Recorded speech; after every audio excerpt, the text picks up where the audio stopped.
बहुत लोग मुझसे पूछते हैं कि साध्वी जी ऐसा क्यों होता है।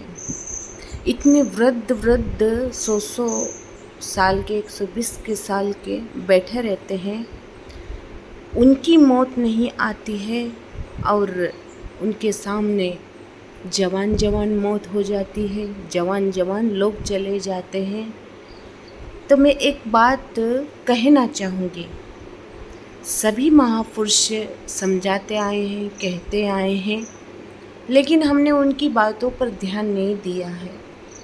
कबीर साहिब ने भी कहा कि कबीर कमाई आपनी कभी न निष्फल जाए, और बोया पेड़ बमूल का तो आम कहाँ से खाए।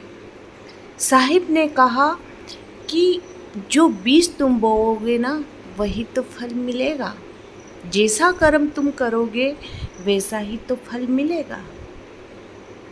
हम ये भूल जाते हैं कि सभी संत हमें समझा रहे हैं, चेता रहे हैं, बता रहे हैं, दिशा दिखा रहे हैं, लेकिन हम उनकी बातों को मनन नहीं कर रहे हैं। ये सवाल आपने मुझसे किया, मैं इसका आपको जवाब देती हूँ कि वृद्ध बैठे रहते हैं, जवानी मौत हो जाती है, एक के घर से पूरा घर समाप्त हो जाता है, फिर भी वो काहे कि दो ही होते हैं। जैसे कि एक कर्म होता है ना, जैसे कि हम कोई नारियल का पेड़ होता है, नारियल का पेड़ कितने वर्ष बाद फल देता है, और कोई कर्म हमारे ऐसे होते हैं जो हमें तुरंत फल दे देते हैं। इसी जन्म में हमें उसको भुगतना पड़ता है, इसी जन्म में हम उसको भोग लेते हैं। लेकिन ऐसे जो कर्म होते हैं, जो जटिल कर्म होते हैं, वो हमें इस जन्म में नहीं, उस जन्म में ही हमें प्राप्त होते। इसी तरह से जो व्यक्ति मांस भक्षण करता है, बकरे को काटता है, जो ऐसी चीज़ों का सेवन करता है, तो सद्गुरु कबीर ने, साहिब जी ने यही तो कहा है। क्योंकि यहाँ सीधी सी बात है, आपने देखा कि जब हम उस माँ के सामने, हम उस पिता के सामने एक छोटे से बच्चे को, बकरी के बच्चे को हम उसी के सामने काट देते हैं, और काट पीट करके उसका हम अपने इस कब्र में, इस पेट में उसको डाल देते हैं, इसको हम शमशान बना डालते हैं। तो विचार करें, समझें कि उस जन्म का फल इस जन्म में ही तो मिल रहा है। क्योंकि आपके सामने भी मनुष्य जन्म तो मिला है, परिवार भरपूर मिला है, लेकिन आपके सामने आपका जवान बेटा चला गया, आपके सामने आपका जवान पति चला गया, आपके सामने आपकी जवान बेटी चली गई।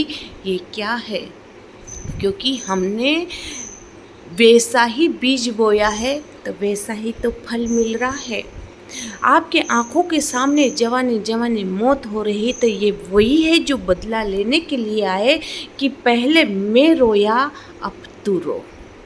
क्योंकि मैं तो नहीं बोल पाता, मैं अपनी वेदना तो नहीं सुना पाता था, मैं अपनी करुणा, अपनी ममता को तो नहीं बचा पाया, लेकिन मैं अंदर से, हृदय से मेरा हृदय रोता रहा, लेकिन मेरी भावनाओं को किसी ने नहीं समझा।